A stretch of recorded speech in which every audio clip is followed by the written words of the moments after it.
ഇനി വൈകേണ്ട, ഇന്ന് തന്നെ നിങ്ങളുടെ വീടിനായി സിസോ സന്ദർശിക്കൂ. സിസോ, make life simple.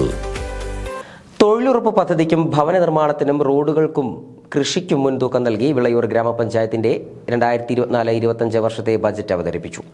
Vice president KP നൌഫലാണ് budget അവതരിപ്പിച്ചത്. 2024-25 വർഷത്തെ ബജറ്റിൽ ഉൾപ്പെടുത്തി വിളയൂർ പഞ്ചായത്തിൽ പൊതുവായ കളിസ്ഥലം നിർമ്മിക്കുവാനും പൊതുജനങ്ങൾക്ക് കൂടിച്ചേരാൻ ഹാപ്പിനെസ് പാർക്ക് നിർമ്മിക്കാനും ലക്ഷ്യമിടുന്നുണ്ട്. ഇതിനായി 85 ലക്ഷം രൂപ ബജറ്റിൽ വകയിരുത്തി.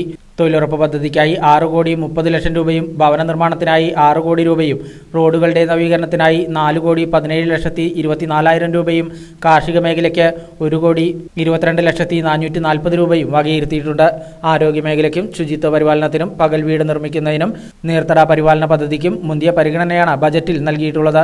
ഗ്രാമപഞ്ചായത്ത് പ്രസിഡന്റ് ബേബി ഗിരിജയുടെ അധ്യക്ഷതയിൽ വൈസ് പ്രസിഡന്റ് KP നൌഫലാണ് ബജറ്റ് അവതരിപ്പിച്ചത്. കരഭൂമികളിൽ ആയുധ മൂല്യങ്ങളുടെയും കൃഷി പ്രോത്സാഹിപ്പിക്കുക. നീർത്തടങ്ങൾ പരിപാലിക്കുക എന്നിവയ്ക്കായി 75 ലക്ഷം രൂപ ബഡ്ജറ്റിൽ മാറ്റി വെക്കുന്നു.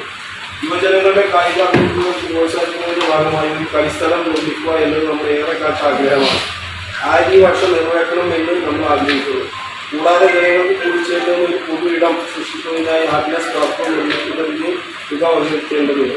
കളിസ്ഥലം നിർമ്മിക്കുന്നതിനും ഹാപ്പിനെസ് പാർക്ക് നിർമ്മിക്കുന്നതിനുമായി 85 ലക്ഷം രൂപ ബഡ്ജറ്റിൽ വകയിരുത്തുന്നു. വയോജനങ്ങളുടെ ക്ഷേമം ഏതൊരു പ്രാദേശിക സർക്കാർ സ്റ്റാൻഡിംഗ് കമ്മിറ്റി ചെയർമാൻമാരായ AK Unnikrishnan, Rajeev Manikandan, Febina Asbi, panchayat assistant secretary KP Preetha, മറ്റു ഗ്രാമപഞ്ചായത്ത് അംഗങ്ങൾ, ആസൂത്രണ സമിതി അംഗങ്ങൾ തുടങ്ങിയവരും പങ്കെടുത്തു.